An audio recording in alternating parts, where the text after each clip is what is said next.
திருப்பூரில் கஞ்சா போதையில் மளிகை கடை பூட்டை உடைத்து திருட முயன்ற மர்ம நபர்களை வீடியோ எடுத்த ஆதாரத்தில் தந்தை மகனுக்கு அரிவாள் வெட்டு விழுந்தது பரபரப்பை ஏற்படுத்தியது. முருகம்பாளையம் அண்ணாநகர் பகுதியைச் சேர்ந்த அரவிந்தன் என்பவரின் வீட்டிற்குள் புகுந்த மர்ம நபர்கள் அவரையும் அவரது தந்தையையும் அரிவாளால் சரமாரி வெட்டியுள்ளனர். இதில் காயமடைந்த இருவரும் மருத்துவமனையில் அனுமதிக்கப்பட்ட நிலையில் சம்பவம் தொடர்பாக 5 பேர் பிடிபட்டதுடன் பட்டாக்கத்தி உள்ளிட்ட ஆயுதங்கள் பறிமுதல் செய்யப்பட்டன. தீய சக்தி திமுக ஆட்சியில் காவல்துறை மீதான அச்சம் துளி கூட இல்லாததால் குற்றச்சம்பவங்கள் பெருகியுள்ளன.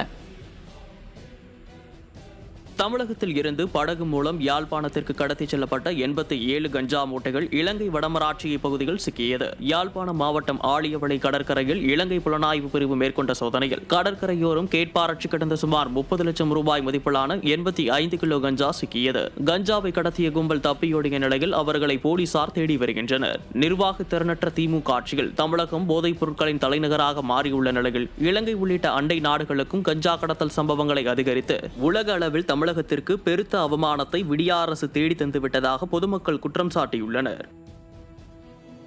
திருச்சி விமான நிலையத்தில் மலேசியாவில் இருந்து கடத்தி வரப்பட்ட 5 கோடி மதிப்பிலான போதைப் பொருள் கைப்பற்றப்பட்டன.